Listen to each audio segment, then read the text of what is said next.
Welcome to the Extraordinary Yoga Teacher Summit, created by Great Energy. My name is Christopher, and I'm honored to be co-hosting the summit with Daniela Hess. The Extraordinary Yoga Teacher Summit is here to uplift and empower yoga teachers with the depth, steadiness, and skill that transform students' lives. Today's session is with our featured teacher, Larry Payne, whose wisdom and experience offer so much to this path. Larry Payne is considered the founding father of yoga therapy in America and the first yoga teacher ever to teach at the World Economic Forum in Davos, Switzerland. Dr. Payne also co-founded the yoga program at the UCLA School of Medicine and the yoga therapy program at Loyola Marymount University. He is author or co-author of 11 books, including the international bestseller AARP's Yoga After 50 for Dummies and The Business of Teaching Yoga. He founded Samatha International Yoga and Health Center in Los Angeles in 1980, where he continues to teach groups and individuals in person and online. Welcome, Larry. Welcome. You left off one thing. I'm a legend in my own mind. Thank you for that beautiful introduction. Larry, welcome. It's really wonderful to be with you today here at the Extraordinary Yoga Teacher Summit. And you have you have more than two amazing books. And the two that I'd love to focus on in our conversation here is both a little bit about the yoga after 50 and the business of teaching yoga. So we're here right now with, let's imagine every yoga teacher that is in the world has the opportunity to receive this conversation. Let's start by talking about yoga after 50 and what would you say to our emergent yoga teachers who are really interested in sharing this technology and joy with students over 50? Well, I would say that the yoga teacher trainings and the yoga classes are targeting an audience that's not as large. And the people over 50 now, there are 100 million of them in the United States. And every day, every weekend, they're getting injured because they're going to a yoga class that was meant for the young and restless. So according to my teacher, TKV Jessica Char, yoga was meant for three stages of your life: a building stage, a maintaining stage, and a one-on-one stage. So 90% of the yoga that's being offered online and in classes and so forth is for this building stage, which I call the young and restless. But the largest segment of the population is being left out. And there should be a lot more for them because they're a bigger audience. So what are those things, Uh, they don't usually like to jump, and do a lot of the stuff like in different styles that were meant for younger styles like Ashtanga, etc. Nothing bad about those. They were meant for certain segments of life. So one thing you see happening is okay to have forgiving limbs. Your knees can be soft, your arms can be soft, when you're doing poses. Also, moving in and out of a posture before you hold it.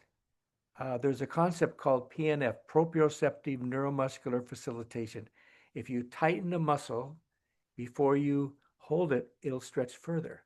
So in the hamstrings, if you're on your back and you're moving your leg up and down, what keeps your leg from hitting the ground is you have to have enough hold back in your muscle to keep it. So when you do that and you come back, you'll stretch further.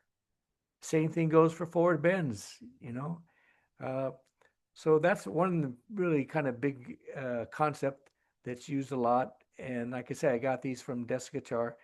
The other thing is, like I say, these forgiving limbs. You don't have to have, your legs locked and all that kind of stuff, because the most important thing you're trying to improve is your spine.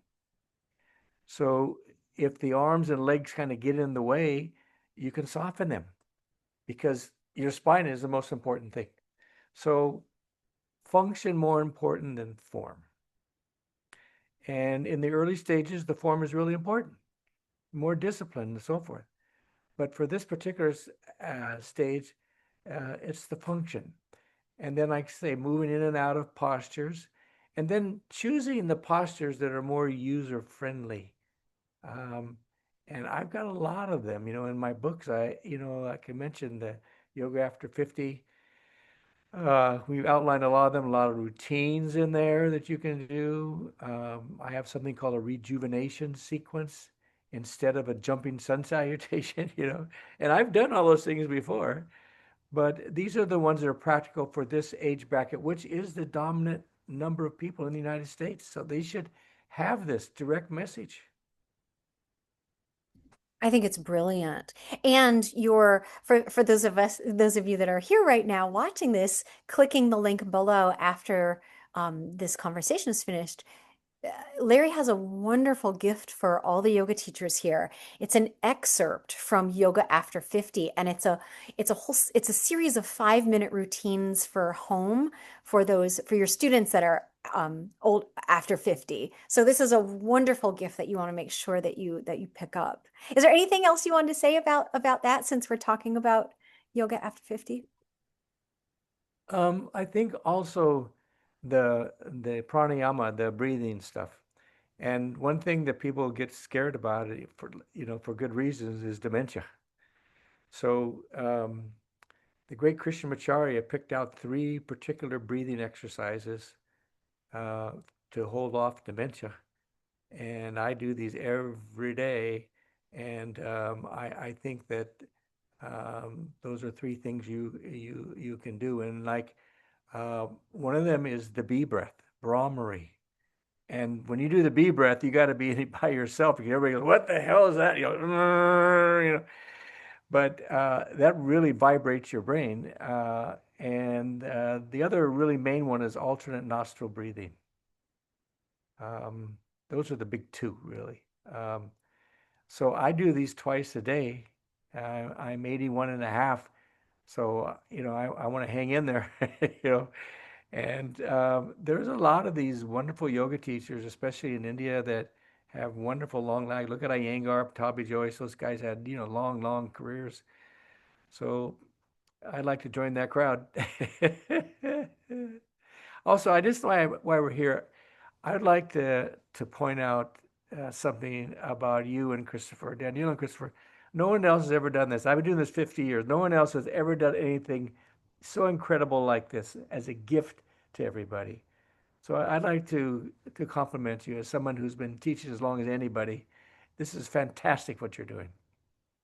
Oh my gosh, thank you. Well, we're so enjoying these conversations and just the vision of the 200,000 yoga teachers in the world receiving these wonderful lessons from so many masterful educators. We're just thrilled. We're just thrilled at the opportunity for the participants. So thank you. You're very welcome.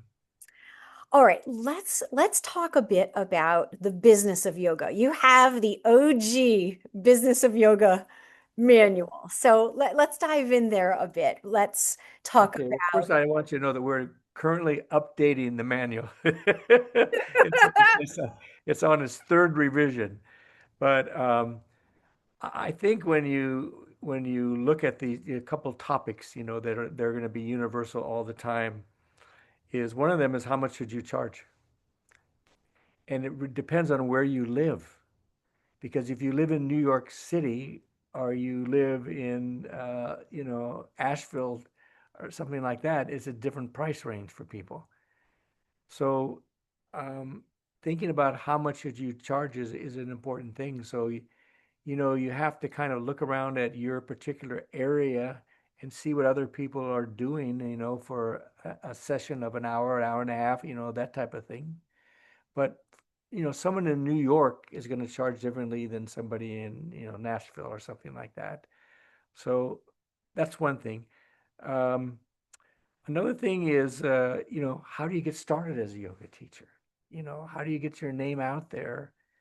And right now, learning something about the internet is a big deal because everybody's on the internet now, and Facebook, Instagram, all those kinds of things.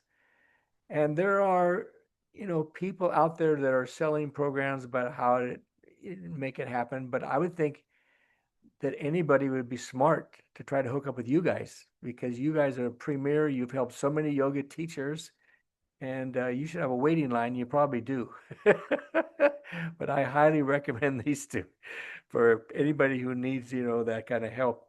Another thing is that you should be able to emphasize uh, uh, private sessions as well as group classes, because especially in the after 50, these people need some help. And you know, a session of like between 3 and 6 private sessions, you can give people the stuff on tape that'll last them a long time. Um, so I think to get a rhythm on how to help people with your private sessions is important. I made a little list for you guys. Um, Corporate fitness is a big one, and there's a lot of corporations out there, and a lot of them are getting smart, and they're like, really putting everybody against each other and not paying, that kind of stuff. But every now and then in your neighborhood, you'll find a really nice little company that wants you to come in live and teach there. I taught the original program at the J. Paul Getty Museum. And I was there for like 20 years, and I turned it over to one of my students who'd been there for 30 years. But that was really something, the Getty Museum. And I'll never forget when I came in for the interview. I was at the time had another job. I was in marketing, and so I came in a suit. And they looked at me and they said, "You're wearing a suit." I go, "Yeah, well, I'm interviewing for a job." He said, "The last guy that came in here was wearing cutoffs with bells hanging on and a tank top, and he said he couldn't work on full moon nights." So I got the job. uh, but corporation, if you can get one that's close by you. You don't want to be driving across the country to get to the place. And at one time, I had several people working for me, and after a while, it's like when somebody gets sick or something, guess who has to fill in? You. So get one good one that's not far from you, and that's a nice way to go. The other thing is that yoga products. What can you have or sell or make? But you know, even though you think there's 100 million tapes out there, your students would like to have a video from you, audio, video from you. So, do it, because the people that you're working with are going to want to have you when they're not in class. So don't get frustrated because there's so many out there. Your students want one from you. So you make that. And then maybe one more thing, and that is that it's really fun to have a yoga day. A yoga weekend and a yoga week is a bigger deal, but a yoga day is something that you can pull off and it's fun.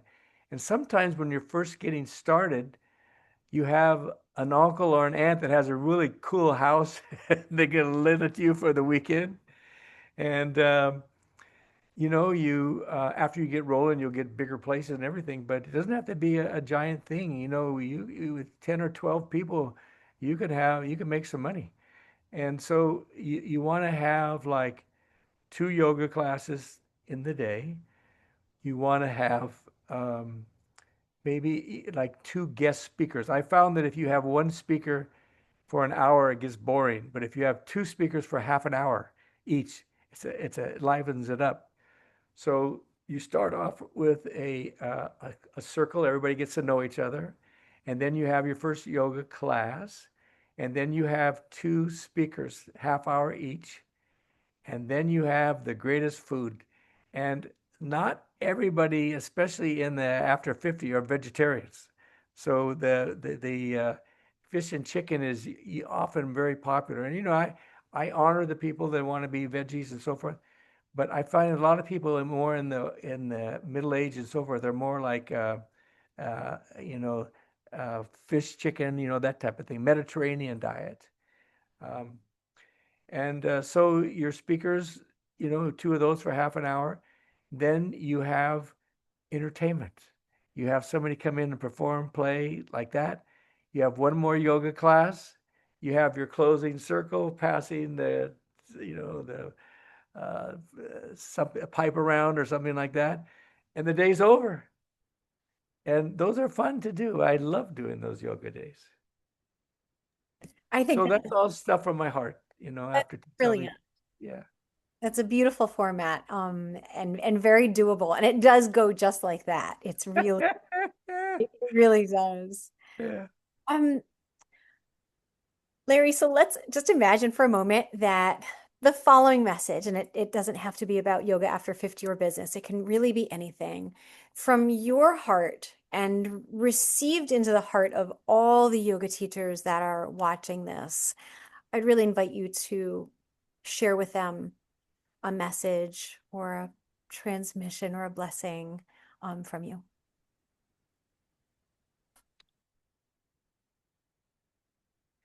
Treat other people like you'd like to be treated yourself.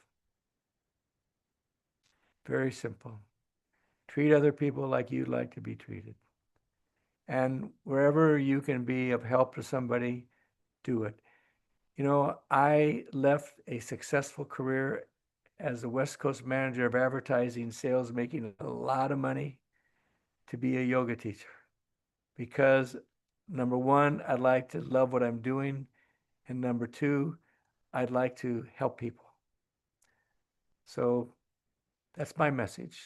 Um, you know, do this thing that you love and really try to help people. If somebody needs a little extra of this or that, let them have it. If you need to help somebody financially, help them. This is not something you go into to be, you know, giant corporate wealthy guy. It doesn't mean you don't have to starve. I mean, you can make some money in yoga, and a lot of teachers are, but just be kind to people and kind about what you're offering, and be there for people, that need your help. That's my message for you. Thank you. Larry, when you made that leap, did it feel like a leap of trust or faith, or one, did you have the sense that I can't even refuse the calling, even if I wanted to? What was that like for you? Because I think for a lot of yoga teachers, that's that's that's It's a important. funny story. I was the West Coast manager of advertising sales for McCall's magazine. I was making a lot of money. And what they would do is every 2 years, they would take the top salespeople and off to an island and put them there, and all day long, rah, rah, rah, like that. So I was one of those people, and um, almost everybody in that room had a twitch, because you're just so high pressured. So I looked around the room and I saw the twitches and I saw my own twitch. And then the advertising manager came out with these favors. There was a miniature baseball bat and they had a plaque that said, "Nice guys finish last." I looked at that and I said, "What am I doing here? This is..." So I came home and I told my running partner, Bill Grant, about it. He goes, "Come with me to this yoga class. There's this older woman who's really nice." I can't do yoga. Her name was Renee Taylor. So I went over there with him and I looked around the room and all these women were like warming up with their legs behind their head and all. I said, "Ma'am, I can't possibly do this." She said, "Just do it. You can. You'll be surprised." So she gave like a 15-minute relaxation afterwards. And I opened my eyes. I had no twitches. I had no aches or pains. And I felt like I'd been smoking something. I was like high. I was really high.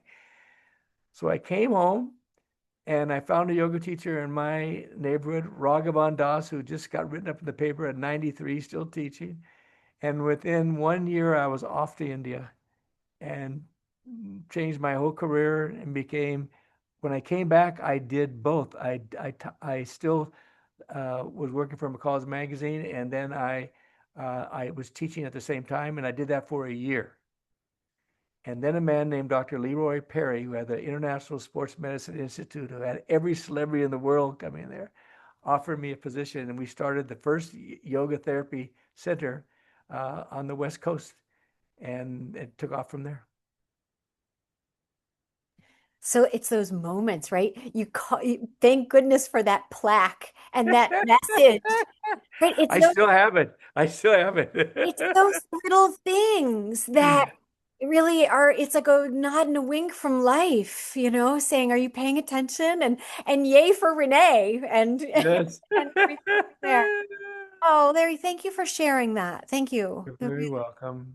And Um, really, seriously, to everybody watching, God bless these two. This is a great thing they're doing and sharing all this with everybody, all of us. Very grateful. Larry, we're honored to be here with you and to really to honor masterful educators in the world of yoga like yourself and some of your colleagues. So thank you for your time and your care Pleasure. for so many of the yoga teachers in the world and for helping to guide them. And thank you for your laughter and your wisdom today. Until the next time. Absolutely. And friends, thank you. Please remember to pick up the wonderful guide from Larry below, Yoga After 50. There's 5-minute routines that you can share immediately with your students. So just make sure you grab that, and we look forward to see you at the next talk. Have a wonderful day. Thank you.